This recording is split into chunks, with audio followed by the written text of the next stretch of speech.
ఈ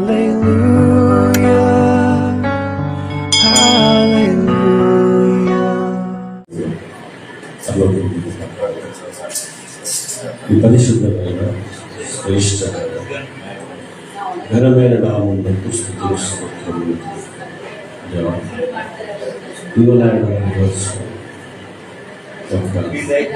ప్రార్థన బట్టి స్తోత్రములు చెల్లిస్తున్నాను.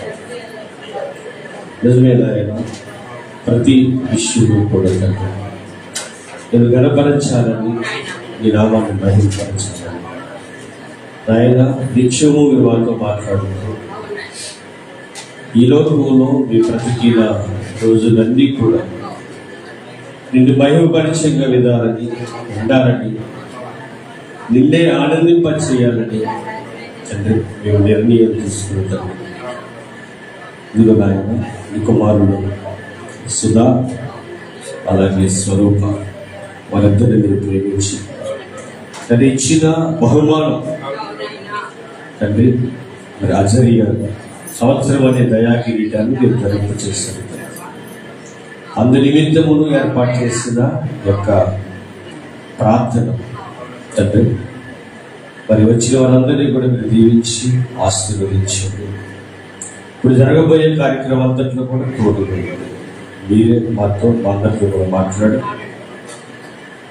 ఒక జీవిత పరమార్థాన్ని ఎరిగి తండ్రి దాన్ని నీవు ఆనందపడే విధంగా మా బ్రతుకులు మీరు సరిదిద్దుకున్నట్లుగా అయితే మీరే సహాయం దయచేయండి. తండ్రి ఇంతవరకు ప్రార్థనలు పాటలు తండ్రి పాడి ఉన్నారు.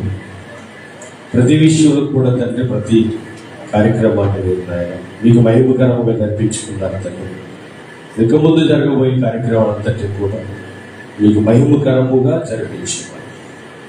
కావలసిన వారికి త్వరగా రావడానికి దయతో సహాయం దయచేయండి.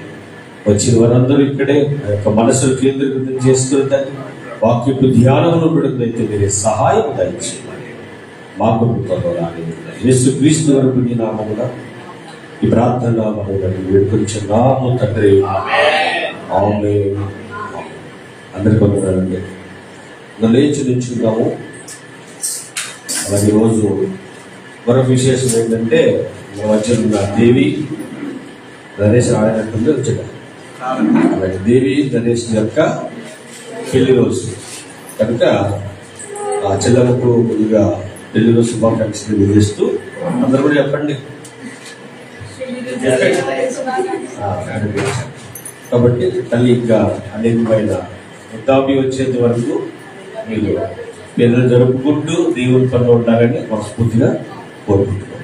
రైట్. వాక్యపట్నం చేస్తుంది మన వచ్చిన దేవి. ద్వితీయోపదేశ కాండము ప్రతి ఒక్కరు కూడా బైబిల్ తెలిసి ద్వితీయోపదేశ కాండము 6వ అధ్యాయము 4వ వచనం నుండి 9వ వచనం వరకు చదివి వినిపిస్తుంది. మనం కూడా చెప్తాం. ద్వితీయోపదేశ కాండము 6వ అధ్యాయము 4 నుంచి 9 వచనాలు. తీయండి బైబిల్ నెంబరు పేజీ నెంబర్ 151.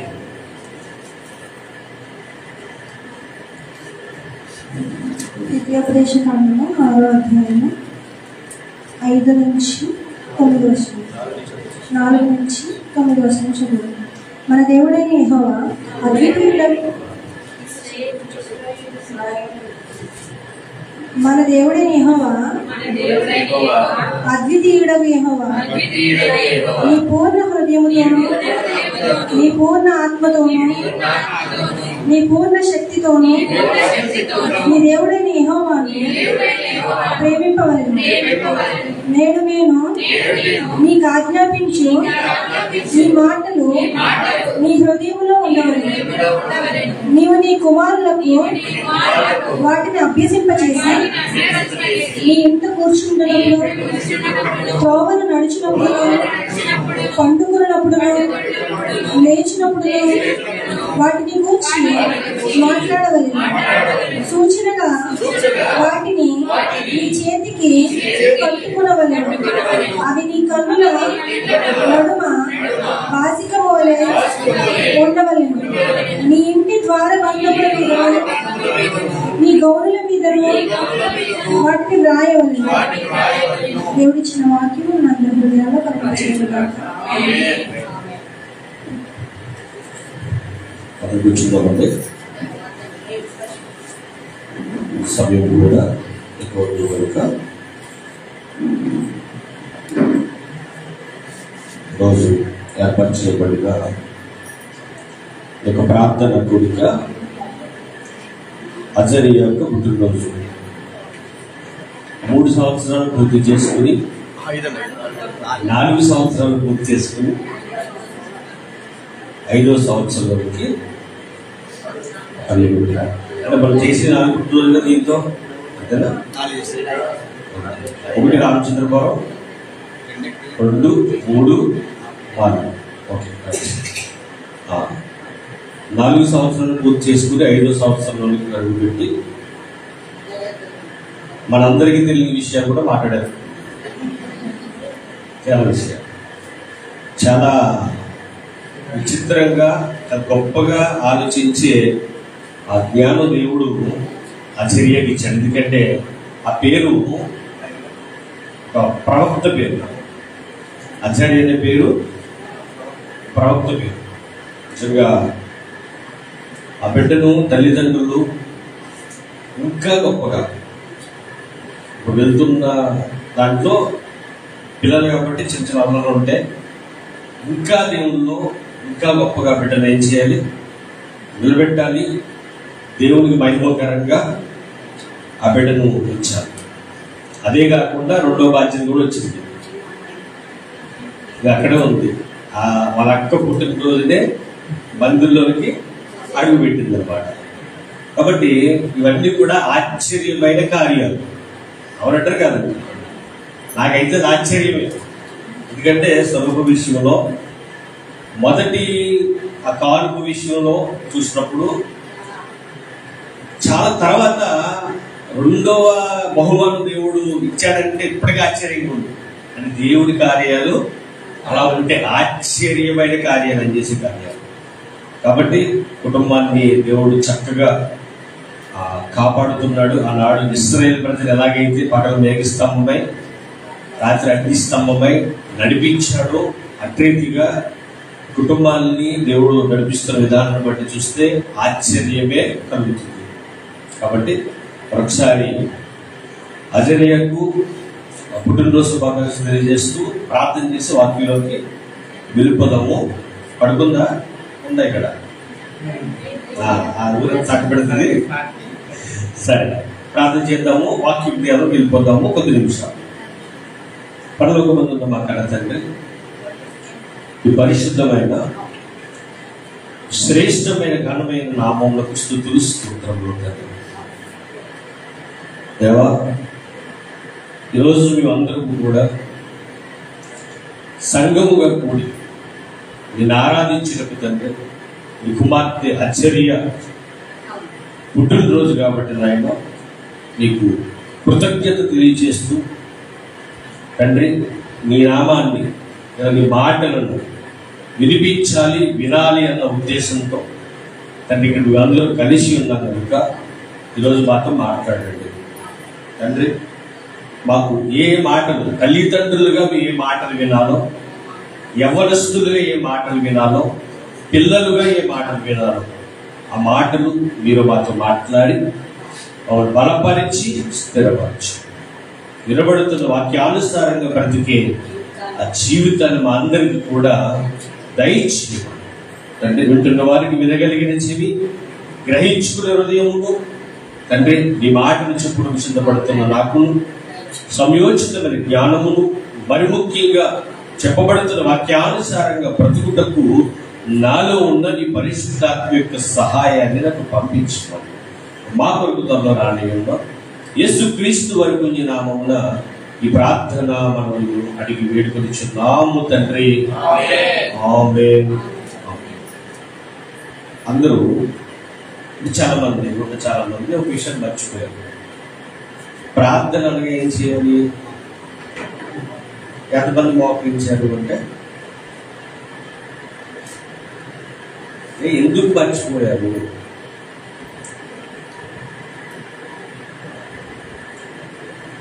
పిల్లలు ముసలు అయిపోయారా? సో బైబిల్ ఏం నేర్పిస్తుందంటే విధేయత. ప్రార్థన అనేసరికి మోకాళ్ళు వేస్తే ఏం చూపించినట్టే విధేయత, వినయం. పెద్దవాళ్ళు వేయలేకపోతుందంటే ఒక అర్థం, దానికి ఒక అర్థం. మరి మీరు లేదు, ఎక్కడున్నా మోకాళ్ళు వేయగలిగే ప్రదేశం ఉంటే ఏం చేయాలి? మోకాళ్ళు వేసి ప్రార్థించాలి. రైట్. పిల్లలు పెంచడం, పిల్లలు పెంపకం ఈరోజు లోకంలో చాలా ఉన్నాయి కదా. అన్నిటికీ ఒక్కొక్క క్లాస్ తీసుకుంటూ ఉంటారు. కోళ్ళు పెంచడానికి కూడా ట్రైనింగ్ ఉంటుంది తెలుసా మీకు? ఇల్లు పెంచడానికి కోళ్ళు, మేకలు, మేకలు ఫీవర్స్ ఉంటాయి. అన్నిటికీ ఒక స్కూల్ జరుగుతుంది, క్లాస్ జరుగుతుందండి.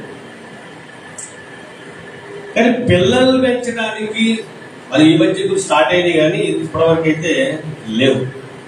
కానీ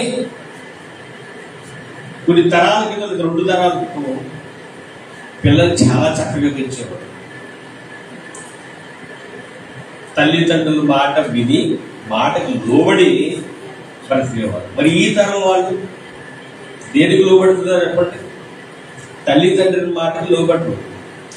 నీ మాట వినాలి, తల్లి మాట వినాలన్నా తండ్రి మాట వినాలి. ఈ తల్లి తండ్రి ఏం చేస్తారు చెప్పండి? ఒక పిల్లవాడు భోజనం చేయలేదంటే వాడికి ఏమి ఇచ్చి భోజనం తినిపిస్తారు? సరే, ఎవరి మాట వింటున్నాడు? అది ఎవరు అలవాటు చేసావు? ఆడ పిల్లోడు అలవాటు చేసుకున్నాడు చెప్పండి? అబ్బే, పిల్లోడికి మనమే అలవాటు చేసాం. కానీ ఏడుస్తుంటే ఇది ఏడు పాపాలంటే ఏం చేయాలి? ఒక ఆమె వచ్చింది. ఆమె ఏమందంటే, మా మనవడు ఎలాగ ఏడుస్తుంటే ఏం చేశాను, సెల్ ఫోన్ ఇస్తే అలా ఉండిపోతే ఇంకా నన్ను ఏం అడగలేదు, నన్ను డిస్టర్బ్ చేయలేదు.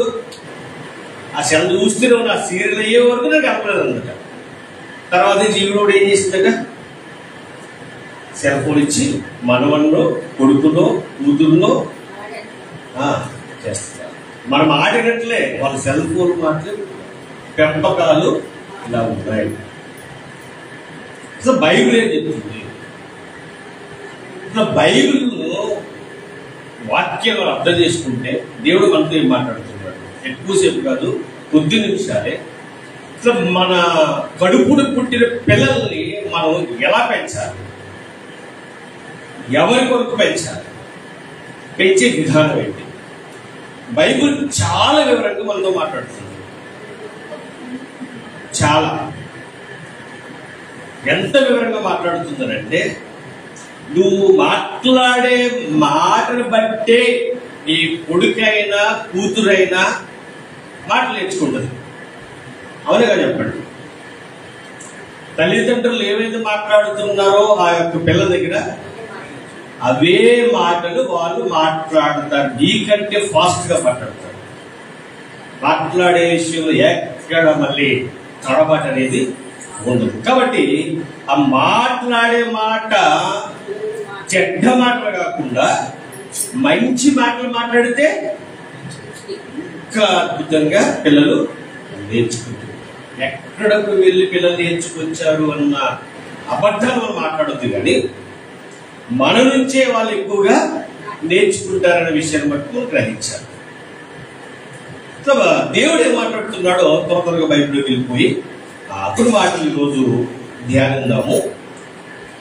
అపోస్తలుడు పౌలు గారు ఎఫెసీ సంఘానికి లెటర్ రాస్తూ 6వ అధ్యాయము 4వ వచనంలో మాట్లాడుతున్న మాట చూద్దామండి. తండ్రులారా, మీ పిల్లలకు కోపము రేపక ప్రభు యొక్క శిక్షలోను బోధలోను వారిని పెంచుడి. తండ్రులారా అంటే తల్లిని కాదనుకుంటారేమో. తల్లి తండ్రులారా, మీ పిల్లల్ని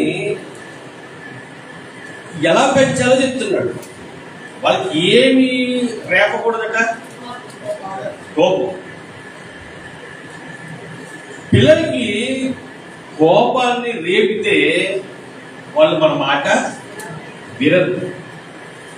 వాళ్ళు ఏదైనా కావాలన్నా ఏదైనా అడిగినా వాళ్ళు మనసులు సున్నితంగా ఉంటాయి.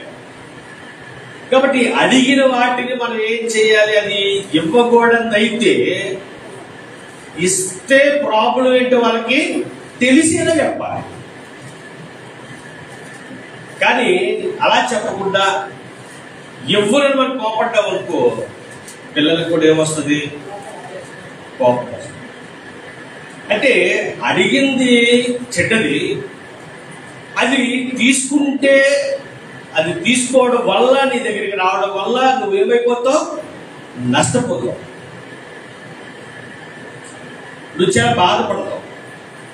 కాబట్టి ఇది నీవు అడగకూడదు అనే విషయాన్ని వాళ్ళకి చాలా సున్నితంగా తెలియజేయాలి. అలా చేస్తారా?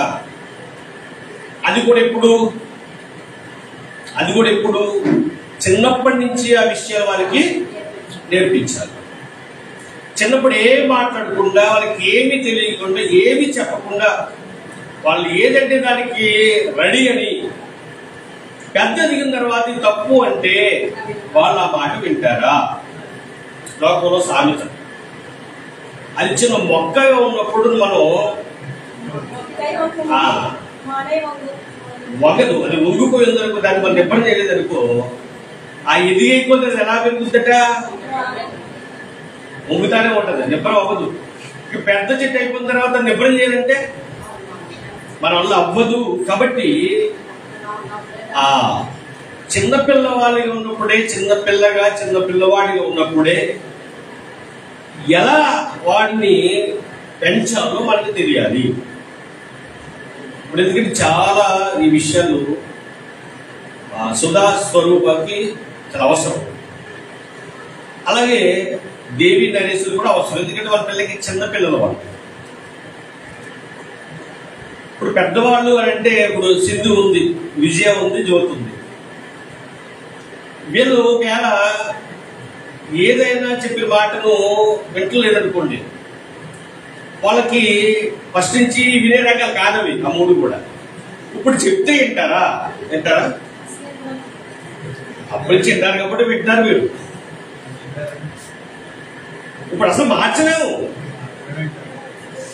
అని ఇప్పుడు మనం ఏం చేయాలి? ఇంకా తండ్రిని ఇష్టం. ఎందుకనంటే చిన్నప్పటి నుంచి నేర్పించిన విధానం ఎలా ఉంటుంది. ఇంకా పెద్ద అయిన తర్వాత ఒకేసారి మారిపోవాలనుకుంటే అది బంధం అవుతుంది. కాబట్టి నిజానికి దేవుని కృపను బట్టి, దేవుని దయ వల్ల పిల్లలు చాలా ఒదుగుతూ ఎదుగుతున్నారు. కాబట్టి మీరు మంచి పిల్లలు. అలాగే ఇప్పుడు దేవి వాళ్ళ పిల్లలు ఇద్దరు ఎదుగుతూ ఉన్నారు వాళ్ళు. కాబట్టి వాళ్ళు చక్కగా దేవుని మాట చెప్తే విని దాన్ని ఏం చేస్తారు? వాళ్ళు అర్థం చేసుకుంటారు. అలాగే అజర్య గారి యొక్క చెల్లి, అదే సుధాస్వరూపం పక్కన పెడతాం. ఇంకా ఎవరి చెల్లి? అజర్య గారి చెల్లి. ఇప్పుడు నిజంగా దేవుడు ఎంత అదృష్టం ఇచ్చాడంటే వీళ్ళకి. నిజంగా సుధకి స్వరూపం కూడా చిన్ననాటి నుంచి పిల్లల్ని దేవుళ్ళు పెంచే గొప్ప అదృష్టం. నిజంగా ఆ భాగ్యం చాలా మందికి రాదు. ఎందుకు విషయం చెప్తున్నానంటే, మరొక విషయం చెప్తే చాలా మంది పిల్లల్ని గొప్పగా పెంచాలనుకుంటారు. అది అందరి తల్లిదండ్రుల్లో ఉండే కోరిక. మరి ఆ కోరిక నెరవేరాలి అని అంటే పిల్లల్ని చాలా జాగ్రత్తగా పెంచాలి. పెద్దవాళ్ళు విని, ఒకవేళ మాట విని వాళ్ళు దాన్ని పాటించకపోయినా చిన్నపిల్లలు మాట వింటారు. విన్న మాటలు కూడా అర్థం చేసుకునే స్థాయికి వెళ్తూ ఉన్నప్పుడు మనం వాళ్ళకి ఆ మంచి మాటలు చెప్పాలి. మంచి విధానాలు వాళ్ళకి నేర్పించారు. ఇక్కడ పౌలు గారు చెబుతున్న మాట ఏంటంటే, పరిశుద్ధాత్మ ప్రేమతో తండ్రులారా, తల్లిదండ్రులారా, మీ పిల్లలకి కోపాన్ని రేపే పనులు మీరు చేయకండి. కోపాన్ని రేపే పనులు చేయకూడదు. తల్లిదండ్రులు ముఖ్యంగా కోపాన్ని రేపే పనులు చేస్తే మనకు దూరం అయిపోతారు వాళ్ళు. కోపాన్ని రేపే పనులు చేయడం వల్ల ఈరోజు చాలా దారుణాలు కూడా బయట జరుగుతూ ఉన్నాయి. ఎందుకంటే తల్లి ఒకవేళ పిల్లల్ని మందలిస్తే, భలేగా భార్య చెప్పి తండ్రి కూడా మందలించాలా? ఆ టైంలో తండ్రి ఏం చేయాలి? తండ్రి దగ్గరికి తీసుకోవాలి. ఇద్దరు ఒకసారి కోపడకూడదు పిల్లల మీద. తండ్రి కోపడితే తల్లి తీసుకోవాలి, తల్లి కోపడితే తండ్రిని తీసుకోవాలి. అప్పుడు పిల్లలు ఆ కోపాన్ని ఆపుకుంటారు, వాళ్ళు ప్రేమ కోరుకుంటారండి పిల్లలు. ఈరోజు ఆ ప్రేమ తల్లిదండ్రుల దగ్గర కరువయ్యేసరికి వాళ్ళు బయట వెతుక్కుంటున్నారు. చాలా చూస్తున్నాం కదా, చాలా దారుణంగా. కాబట్టి దేవుడు ఎప్పుడో చెప్పేశాడు మాటలు, తల్లిదండ్రులారా మీ పిల్లలకి మీరు కోపాన్ని రేపొద్దు. అయితే మరి ఏం చేయాలి అంటే కింద అన్నాడు, ప్రభు యొక్క శిక్షలోను బోధలోను వారిని పెంచండి. శిక్ష అంటే వాళ్ళు తప్పుది అడిగితే, లేదా తప్పు చేస్తే ఇది తప్పు అని అర్థమయ్యేలా వాళ్ళకి విషయాన్ని మీరు చెప్పాలి. పెద్దవాళ్ళని మనిషి అంటే తండ్రి తిరిగి దిగిన తర్వాత కొడుకు కొట్టాడు అనుకోండి, కొడుకు భలే కొట్టేవాడిని కోరుకుంటాడా, తిరిగి కొడతాడా? ఈరోజు నా తండ్రే కదా, నేను చేసిన తప్పు కొట్టాడు కదా అని అనుకునే కొడుకు తక్కువ. అప్పటిపోతారు తిరిగి. అవసరమైతే కొట్టకపోయినా గెంటేసే వారు కూడా ఉన్నారు. మరి ఇక్కడ శిక్ష అంటే భయం కలగాలి. ఫస్ట్ పిల్లలకి భయం. తల్లిదండ్రులు చూసినప్పుడు ఏం కలగాలి? భయం కలగాలి. తర్వాత ప్రభు బోధలు అంటే దేవుని మాటలు వాళ్ళకి చెప్పాలి. అంటే భయము భక్తి వారికి ఉండాలి. ఎవరికి? పిల్లలకి. వారికి భయభక్తులు నేర్పించాలంటున్నాడు. మరి భయభక్తులు నేర్పించాలంటే ఎలా అంటే, బైబిలే చాలా గొప్ప విషయం మనకి నేర్పిస్తున్నారు. పిల్లల దగ్గర ఎలా ఉండాలో బైబిల్ చాలా గొప్పగా మాట్లాడుతుంది. వాళ్ళు ఉన్న ఆ యొక్క స్థితిలో వాళ్ళ పరిస్థితి ఎలా ఉందో మనం కనిపెట్టాలట. పిల్లలుగా, తల్లిదండ్రులుగా పిల్లల యొక్క ఆలోచన ఎలా ఉన్నాయో, వాళ్ళు దేనికి బాధపడుతున్నారో, వాళ్ళకి ఏం అవసరమో వాళ్ళు తెలుసుకునే గొప్ప తల్లిదండ్రులుగా వాళ్ళు ఉండాలటండి. అలా ఉండాలి అని అంటే నువ్వు ముందు ఏం చేయాలంటే, నీ పిల్లల్ని నువ్వు చాలా జాగ్రత్తగా పెంచాలి. పెంచే విధానం ఏంటంటే, మొట్టమొదటిగా నీ పిల్లలకు నీవు కోపాన్ని రేపొద్దు. రెండవది వాళ్ళకి శిక్షలోను అలాగే బోధలోను పెంచాలి. ఇలా పెంచడం వల్ల ఏం జరుగుతుంది అంటే, వాళ్ళు దేవుని యందు భయభక్తులు కలిగి బ్రతకడానికి అవకాశం అనేది ఉంటుంది. చాలా మంది పిల్లలు చేసి చిన్న చిన్న శాస్త్రలకి నవ్వుతుంటాం. వాళ్ళు తప్పు చేసినా సరే నవ్వుతుంటాం, తిట్టినా నవ్వుతుంటాం. ఎందుకని? చిన్నపిల్లలు కదా. ఒక ఆచార్య వయసు దాకా అది సరదాగా ఉంటుంది మనకి. ఏమండి, ఇంకొక 2 సంవత్సరాలు 7 సంవత్సరాలు వచ్చిన తర్వాత తిట్టబోతే అనుకోండి, నవ్వుతారా? నవ్వుతారా? కోపపోతే చెప్పండి. ఇప్పుడైతే నవ్వుతాం, చిన్నపిల్ల కదా, చిన్న పాప కదా అని. అదే కదా వయస్సు పెరిగే కొద్ది ఏమనిపిస్తుంది అంటే, ఆ మాటలు మాట్లాడితే కోపం వస్తుంది. అయితే ఏ వయసు నుంచి ఏదైతే మనం నేర్పించామో, ఏది నేర్పిస్తామో అదే వాళ్ళకి బాగా గుర్తుండిపోతారు. ఇక్కడ దేవుడు మాట్లాడుతూ పౌలు గారి ద్వారా ఏమంటున్నాడంటే, అక్కడ అవసరం లేదండి, ఇంకొక చోటకి వెళ్దాము. ఇక్కడ ఒక మాట గుర్తుపెట్టుకోండి.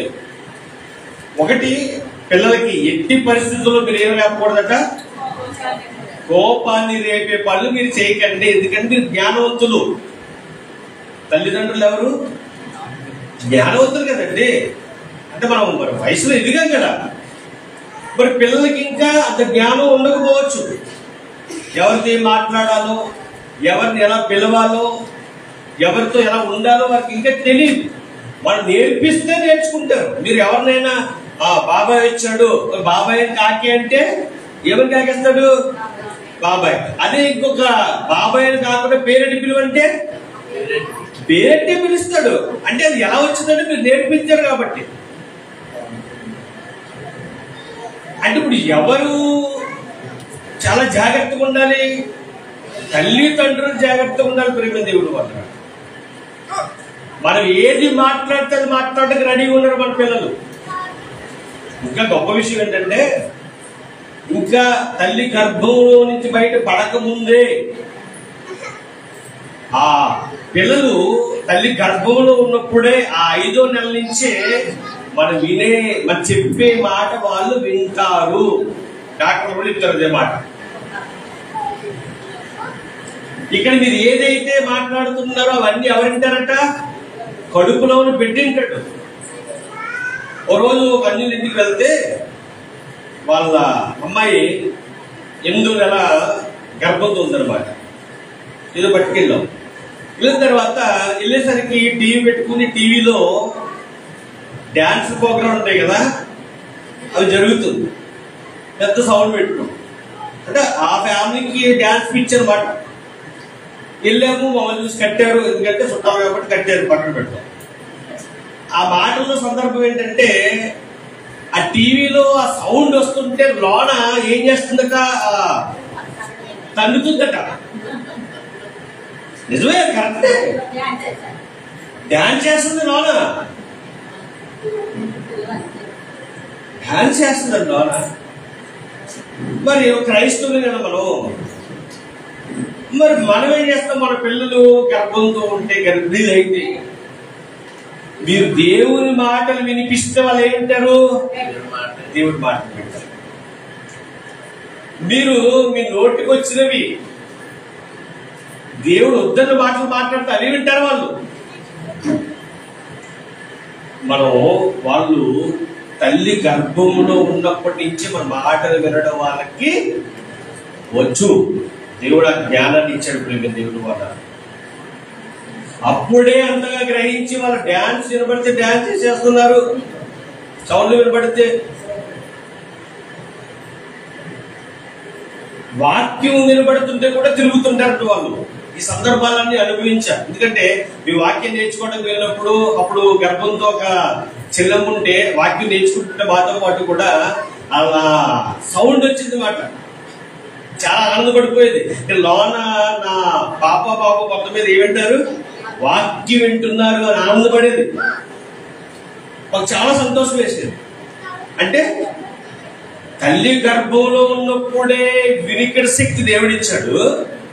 ఇక బయటికి వచ్చిన తర్వాత, లోకంలోకి వచ్చిన తర్వాత మరి నువ్వు మాట్లాడే మాటలు, నువ్వు చేసే చేష్టలు పిల్లలు చూసినప్పుడు కానీ విన్నప్పుడు కానీ వాళ్ళ హృదయాల్లో నాటుకుపోవా? ఖచ్చితంగా నాటుకుపోతాయి. కాబట్టి ప్రేమ దేవుని వాళ్ళరా, పిల్లలు ప్రతిదీ గ్రహిస్తారు. వాళ్ళ సంగతి మనం గ్రహిస్తే వాళ్ళ ముందు మనం ఏ చెడ్డ మాటలు మాట్లాడడం, రాగోడని మాటలు ఏవి కూడా మన నోటెమ్మట రానివ్వం. పిల్లల్ని పెంచడానికి ఇది చాలా ప్రాముఖ్యమైన ఒక సంఘటన. లేకపోతే దీన్ని ఒక మాట, ఎందుకంటే మరి ఏం మాట్లాడుతున్నారో మనకే తెలియదు. పిల్లలు దగ్గర ఉన్నప్పుడు కూడా అంటే పిల్లలు పెంచే విధానంలో మన నోటి నుంచి అలా కాచుకోవాలి. మన మాటలు చాలా జాగ్రత్తగా మాట్లాడాలి, మన ప్రవర్తన చాలా జాగ్రత్తగా ఉండాలి. ఎందుకంటే మన పిల్లలు గొప్పవారిగా ఉండాలి. మరి అనుకున్నాం కదా, మన పిల్లలు గొప్పవారు కావాలనుకున్నావా లేదా? అనుకున్నావు. మరి గొప్పవారు కావాలంటే నువ్వు గొప్పగా బ్రతకాలి ముందు తల్లిదండ్రులుగా. పిల్లలు మంచివారిగా ఉండాలంటే ముందు నువ్వు మంచిగా తల్లిదండ్రులు ఉండాలంటే తెలుసుకోవాలి. తర్వాతగా చూస్తే 23వ అధ్యాయం సామెతల గ్రంథానికి వెళ్ళిపోతాం ఒకసారి. అక్కడేమంటారు? సామెతల గ్రంథము 23వ అధ్యాయము 13వ వచనం.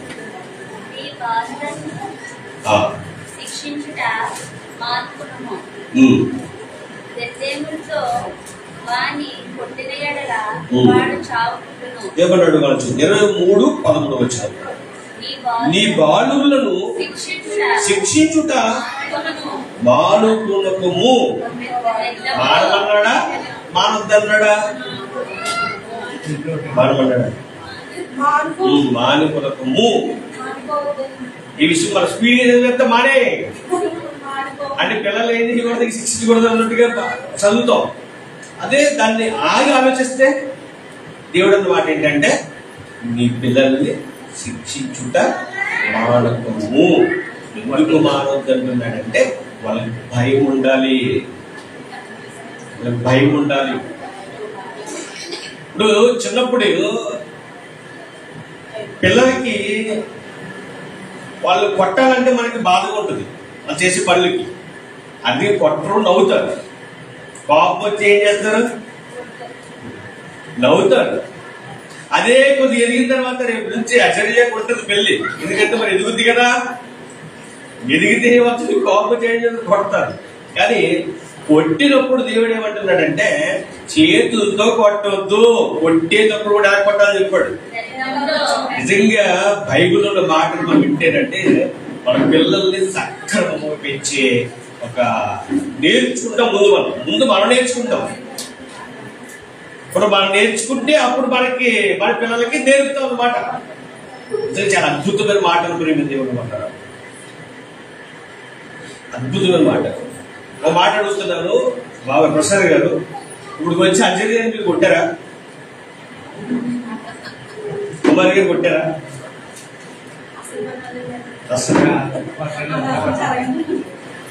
పట్టలేదు. ఎందుకు పట్టలేదు? ప్రేమ.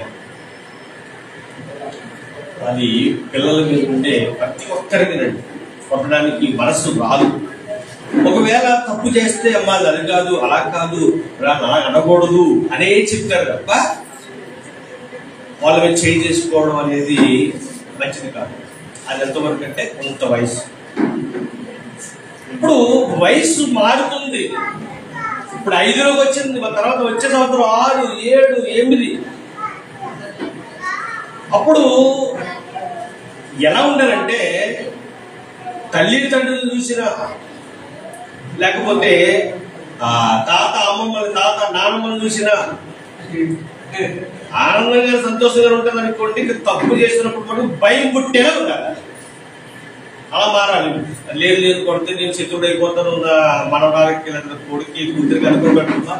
ఎందుకంటే వాళ్ళు తప్పు చేస్తున్నామనంటే అయ్యో మా తాత ఉన్నాడు, తప్పు చేస్తున్నా, వీపు ఏం చేస్తాడు కాబట్టి చేయకు. ఆ భయాన్ని కూడా వాళ్ళలో మనం కలిగించాలి. దేవుడు ఏమన్నాడంటే భయభక్తులు కలిగి జీవించేలా వారికి నేర్పించండి. లేదు నా బంగారం, నా అది ఇదంటే రేపు బంగారంలో దిగుతారు మన బంగారాలే అవి. ఎందుకంటే అవి కొడుకు కూతుర్లు కంటే వాళ్ళ పుట్టిన పిల్లలు ఇంకా సంతోషం. అంతేగా అసలు కంటే అసలు తయారు ఫైనాన్స్ ఇచ్చి అసలు తెస్తారు, వడ్డీ తెస్తారా? ఎందుకు? అదే మనకి లాభం, అదే ముద్దు. ఇదంతే. అయితే ఒక విషయం ఏంటంటే చెప్పే మాట ఏంటంటే పిల్లల్ని శిక్షించుట మానకము. వాళ్ళకి ఆ భయం పట్టుకుంటే ఇచ్చా మీరు ముందుకి. అలాగని తను ఇంకో మాట ఏమన్నాడంటే బెత్తముతో వాడిని కొట్టిన ఎడల వాడు చావకుండెను. బెత్తముతో వాడిని కొట్టిన ఎడల పాతాళములకు పోకుండా వారి ఆత్మను తప్పించెదవు. కొట్టేటప్పుడు ఏ వస్తువు ఉపయోగించమన్నాడు? ఎప్పుడు ఉపయోగించాము కదా, ఎందుకు మామూలుగా ఉండదు అడిగి. ఇక్కడ మాట ఏంటంటే చేత్తో కొట్టొద్దు అంటున్నాడు. చేత్తో కొడితే ఎక్కడ కొడుతుంది చెప్పండి? మనకు కనిపించేది డైరెక్ట్ గా పిల్లలది చెంప. నువ్వు చెంప మీద కొట్టాలని చేయి చాపినోడు తల తిప్పాడు కదా, ఎక్కడ తగ్గుద్ది? కరెక్ట్గా మెదడు ఉన్న చోటే దెబ్బ తగిలితే ప్రమాదం. కాబట్టి ఏం చేయకూడదు? చేతులతో పిల్లల్ని కొట్టొద్దు. చెంప మీద కొడితే కూడా ప్రమాదమే. అదే చెవులు తగిలితే ప్రమాదమే. ఇక్కడ తగిలితే ప్రమాదమే. కాబట్టి చేతితో కొట్టొద్దు. చేతి కొట్టాలి. చూడండి, గట్టిగా ఎత్తున్నారు. చేతి కొట్టాలి పిల్లల్ని. ఇప్పుడు బెత్తతో కొడితే ఎక్కడ కొడతారు చెప్పండి? చేతులు చాపంటారు. స్కూల్లో మాస్టర్ గారు ఎక్కడ కొడతాడు? చేతులపై కొడతాడు. ఎందుకంటే కొట్టినా పెద్ద ప్రాబ్లం లేదు. తర్వాత ఒకవేళ చేతులు రాకపోతే కాళ్ళు. పోలీసు వాళ్ళు ఎక్కడ కొడతారు? వాళ్ళు కాళ్ళు, అరికాళ్ళ మీద కొడతారు. అలాగే చేతులు కట్టేసి కొడతారు. మోకాలి కిందే కొడతారు తప్ప పైకి కొడతారు. అంటే దేవుడు ఇది ఎంత చక్కగా చెప్తున్నాడు. అంటే తప్పు చేస్తే ఒక అర్థం ఇచ్చేమండి పిల్లలకి సత్యం. అర్థమైంది మీకు? అయితే ఇక్కడ చెప్పిన మాట ఏంటంటే, నువ్వు కొట్టడం వల్ల జరిగేది ఏంటంటే భయం. అది కూడా ఉత్తుకునే కొట్టే పట్టలేదంటే మనం ఏమంటామంటే తప్పు చేస్తే ఇంకా నీ పని అయిపోయింది. అరే నేను వచ్చానంటే నీ కాళ్ళు చేతులు ఏం చేస్తావు? ఎరగొట్టేస్తానంటారు కొంతమంది. దేవుడు ఆవుతున్నట్టు ఎరగొట్టేస్తారు ఆయన. మరికొంతమంది ఏమంటారంటే, ఒరే నీ వచ్చారంటే నీ ఈపు విమానం పోతంటే ఏంటి అంత సౌండ్ వచ్చినా కొడతానని. దేవుడు కొట్టమని చెప్పట్లేదు అలా. అది మనకి వచ్చు కాబట్టి ఇంకా చెల్లు పడి కొడతారు. కొంతమంది ఈపు కొడతారు, మామూలు కొట్టరు. అది ఏంటంటే పెంచే విధానం తెలియలేదు. ఒకప్పుడేమో గద్దించడం మానేసో, ఒకప్పుడేమో వారికి ఇది నేర్పించడం మానేసో, ఇప్పుడు ఎదిగిన తర్వాత ఏం చేస్తున్నారట? కొడత మొదలెట్టారట. అది చాలా ప్రమాదకరం. మన పిల్లలు గొప్పవారు కావాలి. మన పిల్లలు గొప్పవారు కావాలంటే ముందు మనం గొప్పవారుగా తయారవ్వాలి. పిల్లలు పెంచే విషయంలో సుమా, పిల్లలు పెంచే విషయంలో మనం గొప్పవారు కావాలి. ఆ గొప్పవారు కావడానికి దేవుడు చెప్తున్న మాటలు ఏంటంటే, నీ పిల్లలకు కోపాన్ని రేపొద్దు, వాళ్ళ ప్రభు శిక్షణలోను ప్రభు బోధనలోను వాళ్ళు పెంచండి. అది ఎలా అంటే ఇక్కడ అన్న మాట ప్రకారంగా నీ బాలను శిక్షించడం మానవద్దు. వాళ్ళు ఒకవేళ తప్పు చేస్తే మీరు చేతుల్లో కొట్టొద్దు, బెత్తం పట్టుకోండి. అవసరమైతే చిన్నపిల్లలైతే అంటే ఎదిగిన తర్వాత వాళ్ళకు మీరు ఏదైనా చూపించేసరికి అయ్యి బాబు నా పని అయిపోతుంది ఇప్పుడు అని చెప్పేసి వెంటనే ఏడు మానేయాలి, వెంటనే తినమన్నది తినేయాలి. అంటే భయం, ప్రేమతో కూడిన భయం వారికి నేర్పించాలంటున్నాడు. అలా నేర్పించడం వల్ల వాళ్ళు ఏమవుతారంటే ఆ ఆత్మ ఎక్కడికి పోకుండా ఉంటుందట? ఆ పాతాళాన్ని తప్పించుకుంటది. అంటే దేవుని బోధ నేర్పిస్తాం మనం, ఇలా బ్రతకాలి, ఇలా ఉండాలి. దేవుని వాక్యము గొప్పగా మనకు సెలవిస్తుంది. మన పిల్లలు ఎలా పెంచాలో కూడా మనకి నేర్పిస్తుంది. ప్రేమ దేవుని వల్లరా. ఇప్పుడు ఎదిగిన తర్వాత, ఇప్పుడు మా పిల్లలు ఎదిగిపోయారు, ఎదిగిన తర్వాత వాళ్ళకి ఒకవేళ చిన్న తప్పులు చేస్తే ఏం చేయాలంటే వాళ్ళు కూర్చోబెట్టి అర్థమయ్యేలా, దీని వల్ల నువ్వు ప్రమాదంలో పడిపోతావు, దీనివల్ల నీకు చాలా ఇబ్బందులు ఉంటాయి, నీ జీవితం చాలా విలువైంది అని వాళ్ళు కూర్చోబెట్టి వాళ్ళకి మాటలు చెబితే ఆ మాటలు వాళ్ళు వింటారు. అలా కాకుండా కోపంతో చెప్తే, వాళ్ళ మీద మండిపడిపోయి చెప్తే వింటారా? మనకంటే కోపం ఎక్కువ మన పిల్లలకి. అంటే వాళ్ళకి చెప్పే విధానం కూడా దేవుడు నేర్పిస్తున్నాడు. ఇదిగో నీ పిల్లలకు నువ్వు కోపం రేపక్క. జాగ్రత్తగా దేవుడి మాటలు వాళ్ళకి అలా ఎక్కించడం వల్ల, అలా వాళ్ళకి నేర్పించడం వల్ల నువ్వు చేసే పనులు చూసుకుని నేర్చుకుంటారట. చూపిస్తా, ఒక ఆయన చూపించి ముగిస్తా. మనం ఏదైతే చేస్తున్నామో తల్లిదండ్రులుగా అది చూసి మన పిల్లలు నేర్చుకుంటారంట. నువ్వు ఉదయాన్నే లేచావనుకోండి, లేటు చూశారనుకోండి, మన పిల్లలు కూడా ఏం చేస్తారు? లేస్తారా? అప్పుడు మనం ఎప్పుడు లెగుతాం?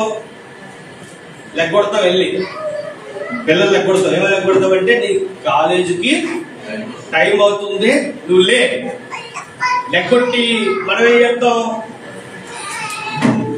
లెగ్గొట్టి కొంతమంది ఏం చేస్తారు? పడుకుంటారు.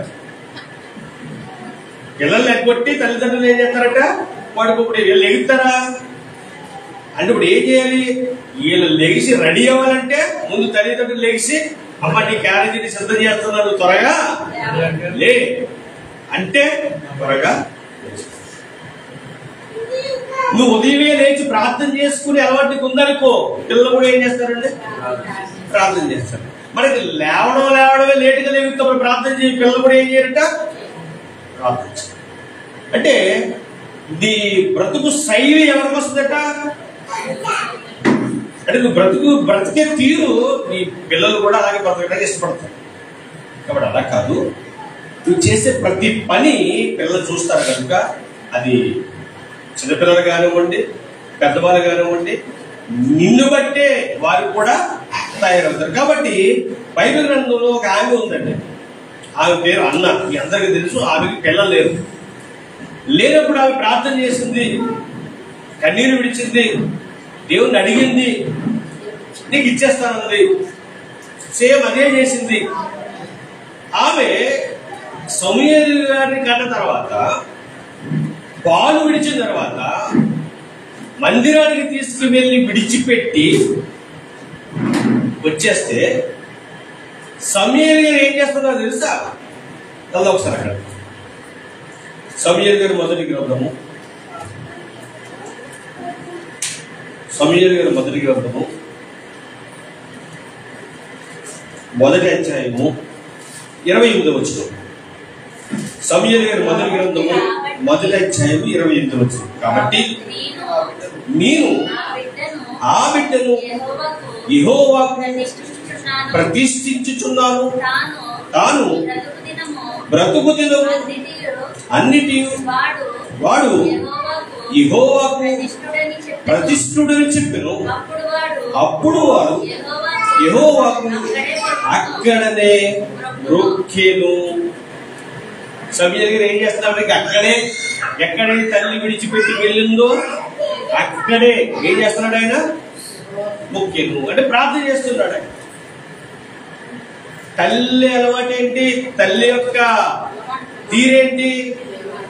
దేవుని మందిరంలో ప్రార్థన చేయడం. ఇప్పుడు కొడుకు కడుపులో ఉన్నంతసేపు కూడా ఎవరు స్మరించుంటుందామే చెప్పండి? సమూయేలు గారి తల్లి అన్న దేవుడే కదా. ఇప్పుడు దేవుని యొక్క ఆలోచనలు సమూయేలు గారిలో తక్కువ ఉంటాయా, ఎక్కువ ఉంటాయా? చెప్పండి. చాలా ఎక్కువ ఉంటాయి. ఎందుకు? ఇవి వేరే ఆలోచనలు లేవు కదండి. మనం ఇప్పుడైతే ఎందుకు చర్చకొస్తాం, మళ్ళీ సినిమా పాటలు చేస్తాం, కానీ అప్పుడు సినిమాలు లేవు, ఉన్నాయా? ఇప్పుడు సమూయేలు గారి కాలంలో ఏమి లేవట. ఎప్పుడు భక్తే, అన్న భక్తురాలు. ఈ రోజు ఉన్నారు అలా దేవుని యందు భయభక్తులు కలిగి ఉన్న వారికి దేవునికి వెళ్ళట.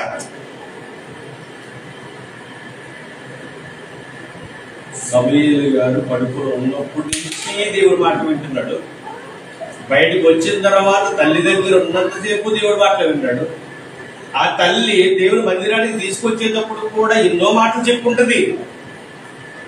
కానీ చిన్న పిల్లవాడు కదా, ఇంక అప్పుడే పాలు విడిచిపెట్టాడు కదా, ఏం వింటాడంటే పిల్లవాడికి అర్థం కాదు. చెప్పండి, తల్లి మాట అర్థం కదా. పడుకోబెట్టిన తర్వాత రా అంటే రాడా?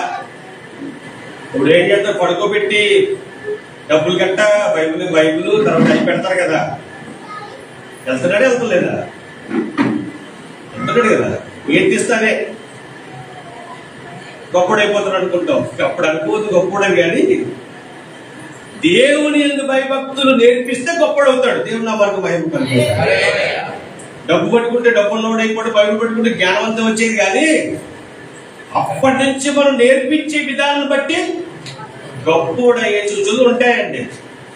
కాబట్టి ప్రేమ దేవుని వల్ల ఆ గొప్పతనాన్ని సమూయేలు మనం చూస్తామండి. తల్లి అన్న పిల్లలు కావాలని ఎంతగా కోరుకుందో అంత గొప్పగానే దేవుడిచ్చిన పిల్లవాడిని కూడా పెంచింది. ఎక్కువ రోజులు కాదు, పాలు విడిచేంత వరకు పెంచింది అంతే. ఆ పెంచిన కొన్ని రోజులు కూడా ఎంత గొప్పగా పెంచింది. దేవుని జ్ఞానం ఇచ్చింది. సమయంతో ప్రతిసారి మాట్లాడేది అనుకుంటా, నువ్వు దేవుడిచ్చిన నాకు గొప్ప బహుమానాలువి, నువ్వు దేవుడి గురించి వాడబడాలి, దేవుడికే మహిమ తెచ్చే విధంగా ఉండాలి, దేవుడి దయలో నువ్వు ఎదగాలి. ఏమండి, మన పిల్లల గురించి రోజుకి ఒక గంట అయినా ప్రార్థన చేస్తున్నామో చెప్పండి. మన పిల్లల గురించి దేవుడు మనకి ఇచ్చిన బహుమానాల గురించి మనం ప్రత్యేకించి ప్రార్థనలు ఏమన్నా ఉన్నాయా మన జీవితాల్లో? పెంచే క్రమంలో ఇదొక మంచి అలవాటు, ప్రార్థన జీవితం. అలవాటు లేకపోతే మన పిల్లల భవిష్యత్తు బాగుంటుంది. మన పిల్లల భవిష్యత్తు బాగాలంటే చాలా మంచి అలవాట్లు మనం నేర్చుకోవాలి ఒక తల్లిదండ్రులుగా. ఈరోజు దేవుడు మద్దతు మాట్లాడుతున్నాడు. కన్నా గొప్పగా బ్రతికింది. ఆమె అలవాటు ఎవరికి వచ్చిందట? సమూయేలు గారికి వచ్చింది. ఆయన మందిరంలో కనిపెడుతున్నాడు, ప్రార్థన చేస్తున్నాడు, నమ్మకంగా బ్రతుకుతున్నాడు. సమూయేలు పిల్లవాడే. పిల్లవాడి జీవితంలో చూడండి అద్భుతాలు జరగడం ప్రారంభమవుతుంది. దేవుని యందు భయభక్తులు కలిగి బ్రతుకుతున్నాడు. చిన్నపిల్ల ఎవరు లేరు ఆడుకోవడానికి, కానీ దేవుని యందు భయభక్తులు కలిగి బ్రతుకుతున్నాడు. కాబట్టి ఏం జరిగింది చూడండి. అదే 2వ అధ్యాయము, 1 సమూయేలు గ్రంథము 2వ అధ్యాయము 26వ వచనం. 1 సమూయేలు గ్రంథము 2వ అధ్యాయం 26వ వచనం. బాలుడగు సమూయేలు, చూడండి ఎవరట? బాలుడగు సమూయేలు ఇంకను ఎదుగుచు యెహోవా దయందును మనుష్యుల దయందును వర్ధిల్లుచుండెను. దేవుని నామానికి మహిమ కలుగును గాక. సమూయేలు బాలుడుగా ఉండి ఇంకా బాలుడుగా సమూయేలు ఇంకను ఎదుగుచు యెహోవా దయందును మనుష్యుల దయందును. బాగా గుర్తుపెట్టుకోండి ఒకసారి. దేవుని దయ కావాలి మనుషులకి, మనుష్యుల మనుషులు అంటే పెద్దవారు. ఈరోజు చూడండి అజర్య పుట్టినరోజు సందర్భంగా అందరిని పిలుచుకున్నారు సంఘాన్ని, తెలిసిన వారిని ఆశీస్సులతో. నా కుమార్తె కొరకు మీరు ఏం చేయాలి? ప్రార్థన చేయాలి. చూడండి, మనం అజర్యం చూసినప్పుడు మనకు ఆనందం కలుగుతుంది. ఎందుకు కలుగుతుంది? చిన్న పిల్ల రోజు దేవుడి దయ వల్ల ఏమవుతుంది? ఎదుగుతూ ఉంది. ఇప్పుడు మనం ఆనందపడుతున్నాం కదా, ఆ పాప చెప్పే మాటలుగా ఆనందపడతాము, ఆ పాప నడిచి నడవడికి ఆనందపడతాము, మంచిగా ప్రార్థన చేయమన్నప్పుడు ఒకసారి మోకరించి విధానం చూసి ఆనందపడతాము. అంటే ఈ ఆనందపడినప్పుడు ఆ బిడ్డ మీద మనకి ఏం పుడుతుంది? దయ పుడుతుంది. అంటే పిల్లలకి మనుష్యుల దయ కూడా కావాలి. అంటే ఆ గౌరవాన్ని వాళ్ళకి మనం నేర్పించాలి. ఇప్పుడు అందంగా పిలుస్తుంది కాబట్టి ఆ పిల్లగా మనకి ఏముంది? దయ ఉంది. అంతేనా? మేము తిట్టింది అనుకోండి, మీరు ఏం చేస్తారు చెప్పండి? అంటే పద్ధతిని ఏం చేశారంట? నేర్పించారు. అలా మాట్లాడకూడదమ్మా, మంచిగా మాట్లాడాలి, ఎవరైనా నీకు ఎదురైతే వాళ్ళకి వందనాలు చెప్పాలి అంటే పిల్లల్ని నేర్పించే విధానం అంటారు దాన్ని. ఎప్పుడైతే ఈ విధానాన్ని నేర్పించారో అప్పుడు మనుషులు దయ ఉంటుంది, ఆటోమేటిక్ గా దేవుని దయ కూడా ఉంటుంది. ఇక్కడ సమూయేలు అలా ఎదుగుతున్నాడు. ఆ ఎదుగుతూ ఎదుగుతూ ఎదుగుతూ గొప్ప ప్రవక్తగా అయిపోయాడు. కారణం ఏంటంటే తల్లి యొక్క పెంపకం. ఎన్ని సంవత్సరాలు పెంచిందండి తల్లి? ఏమన్నా ఒక 5 సంవత్సరాలు పెంచిందండి. పాలు విడిచేంత వరకు పెంచిందంతే. ఆ టైం చాలు ఆ భక్తి నేర్పించడానికి. తర్వాత ఆటోమేటిక్ గా అక్కడ ఏలి ఉన్నాడు. ఏలి కొడుకుల కంటే కూడా ఎవరు గొప్పవారు అక్కడ? అంత గొప్పగా బతికాడండి. కేవలం అన్న ప్రార్థన ఫస్ట్, అన్న ప్రార్థన, తర్వాత అన్న నేర్పించిన విధానం. ఇంకా మరొక మాట చూపిస్తాను. మరొక మాట లోకసువార్త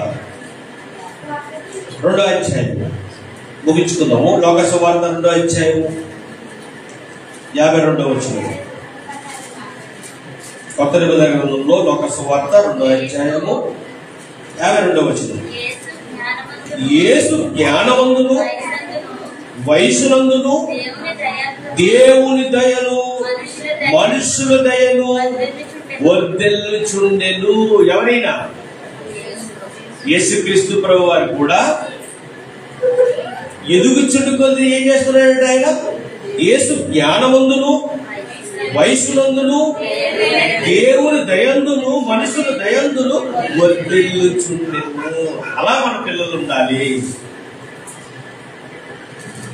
మనకున్న పిల్లలు, ఇక్కడ ఉన్న వారిలో కొంతమంది చిన్న పిల్లలు, అలాగే కొంతమందికి పెద్ద పిల్లలు, అంటే వారి వారి వయసును బట్టి ఉన్నారు. మన పిల్లలు వర్ధిల్లాలి అంటే ఇప్పటికి మించింది ఏమీ లేదు. ఇంకా పెద్ద పిల్లలు ఎవరైనా ఉంటే, ఒకవేళ అయ్యో మా పిల్లలు పెద్దలు అయిపోయారు, మా అంద అయిపోయారు ఎలా అనుకుంటే, ఉంటే మాట ప్రార్థన చేయండి. వాళ్ళు మంచిగా ముందుకు వెళ్తారు. వాళ్ళతో కూర్చోండి, వాళ్ళతో ప్రతిరోజు కుటుంబ ప్రార్థన చేయండి. వాళ్ళకి దేవుని జ్ఞానాన్ని, దేవుని గొప్పతనాన్ని వాళ్ళకి నేర్పించండి. మారిపోతారండి. ఎందుకంటే దేవుని మాట అలాంటిది. ఉండంచులు గల ఎటువంటి ఖడ్గము కంటేను పదునైనది, అది ప్రాణాత్మలను, కీళ్లను, మూలుగులను విభజించినంత మట్టుకు దూరుచు వాళ్ళలో ఉన్న ప్రతి తలంపులను ఏం చేస్తాక శోధించేసి సెట్ చేస్తాడు. కాబట్టి పిల్లల్ని గొప్పవారు కావాలని కోరుకోవడం మంచిదే. ఆ గొప్పవారు కావాలని కోరిక నెరవేరాలంటే తల్లిదండ్రులు ఏం చేయాలి చెప్పండి? చివరిగా ప్రార్థన చేయాలి. అలాగే వారి కోపాన్ని రేపకూడదు. వారి కోపాన్ని, పిల్లలకి ఎదిగిన పిల్లలకైనా సరే మనం ఏం చేయకూడదు? కోపాన్ని రేపకుండా. వాళ్ళు ఒకవేళ ఏదైనా పొరపాటు పని చేస్తే మన తల్లిదండ్రులు కాబట్టి మనమే దాన్ని ఏం చేయాలి? సహించాలి. వారిని జాగ్రత్తగా తప్పు మార్గంలో నుంచి మంచి మార్గంలోనికి నడిపించాలి. ఇది పెద్దవాళ్ళైతే. అదే చిన్నపిల్లలైతే వాళ్ళకి జాగ్రత్తగా భక్తులు చూపించి భయాన్ని వాళ్ళు పెట్టి భయభక్తులు కలిగి బ్రతికేలా వారికి దేవుని శిక్షలోను దేవుని బోధలోను వారిని నడిపించాలి. నడిపిస్తే ఎలా ఉంటారట? సమూయేలు గారిలా దేవుని దయలోను మనుషుల దయలోను చక్కగా ఎదుగుతారు. అట్టి కృప దయ ఇక్కడున్న యవనస్తులకి, అలాగే పిల్లలకి, అలాగే అజర్యకి, అజర్య గారి చెల్లికి కూడా దేవుడు దయచేయును గాక. ఆమేన్. ప్రార్థన చేద్దాం. చివరిగా పరలోకమున్న మా తండ్రి, మీ పరిశుద్ధమైన శ్రేష్టమైన ఘనమైన నామములకు స్తుతులు స్తోత్రములు దేవా. నాయన మరి రోజు మాకు మీరు నేర్పించిన మాటలు అనేకము తండ్రి. మేము తల్లిదండ్రులుగా తండ్రి మా పిల్లలకు కోపమును రేపకుండా తండ్రి వారిని మీ శిక్షలోను మీ బోధలోను పెంచాలని మమ్మల్ని మరొకసారి గద్దించారు తండ్రి. కాబట్టి మేము దానికి లోబడి మీకు ఇష్టపూర్వకంగా ప్రతి జీవితం ఇక్కడ ఉన్న అందరికీ కూడా దయచేయండి. ఉత్తరమైన వాక్యం దృష్టిలో ఎదుర్కోకుండా హృదయమని బలం మీద భద్రం చేసుకుని బాకి ప్రతి ఒక్కరికి కూడా దయచి మా ప్రభుత్వం యేసు క్రీస్తు వరకు నీ నామమున ఈ ప్రార్థన మనం వేడుకుంటున్నాము తండ్రి. ఆమేన్. అందరికి వందనాలండి.